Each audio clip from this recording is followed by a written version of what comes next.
She, right behind you, she had. Well, it's maybe in the same line. You talked about being centered and vast emptiness. Yes. And another day, Genpo Roshi also, well, during the Big Mind, we got to fully embodied emptiness. Well, how's that for a paradox?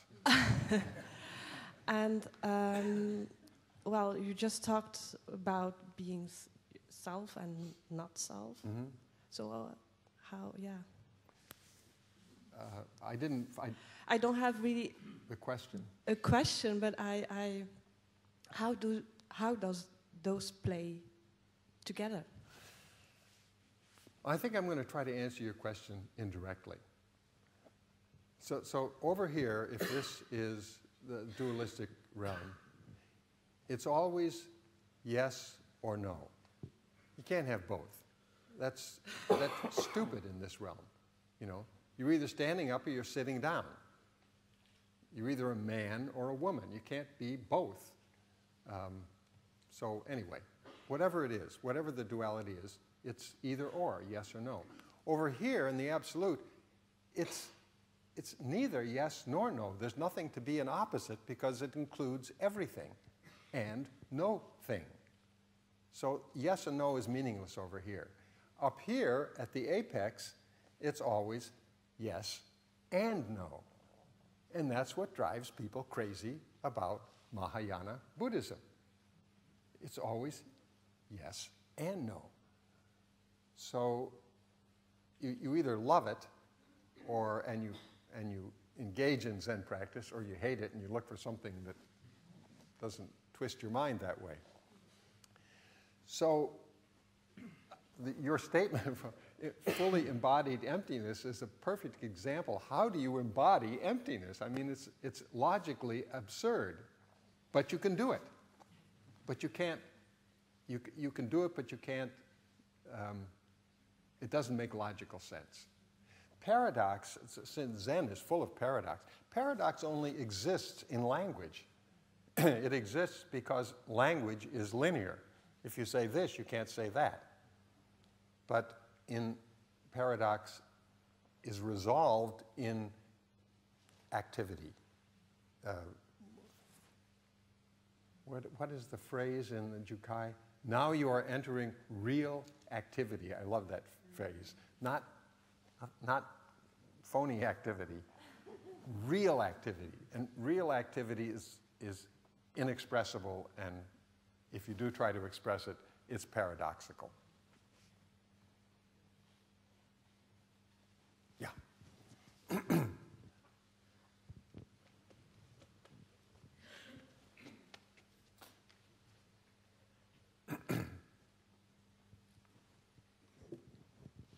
Hi. I find myself increasingly attracted to the early voices in the big mind process, the controller, the seeker or defender, and finding that going back to them often, as opposed to trying to get to transcendent voices and journeying very high up, that continuing going back there in different situations seems to work better for me. Can you comment on that? If it works better, then that's what you should be doing. Yeah, you're in the dualistic realm, and maybe there's some work you need to do there.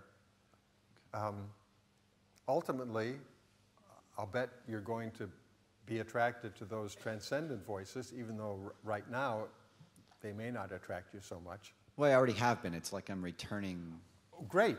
That's great, because then what that suggests to me is you had some transcendent experiences and realized there's some work I need to do that I didn't do before.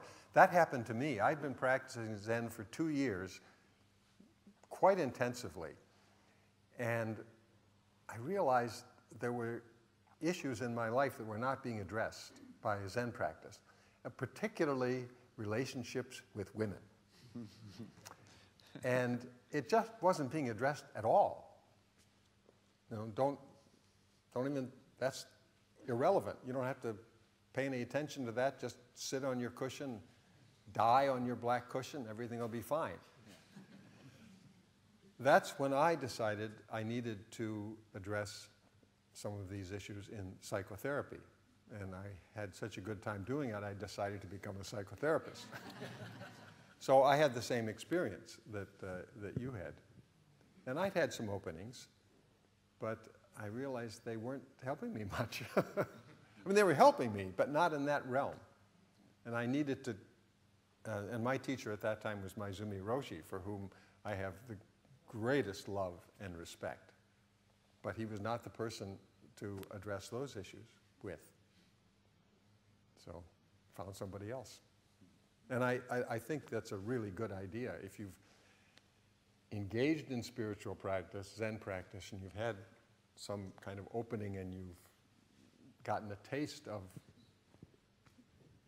enlightenment, liberation, kensho, whatever, and your intuition is that you kind of left some things undone in the dualistic realm, take care of it, because if you don't take care of it, it's going to create a lot of pain for you and others eventually, sooner probably rather than later.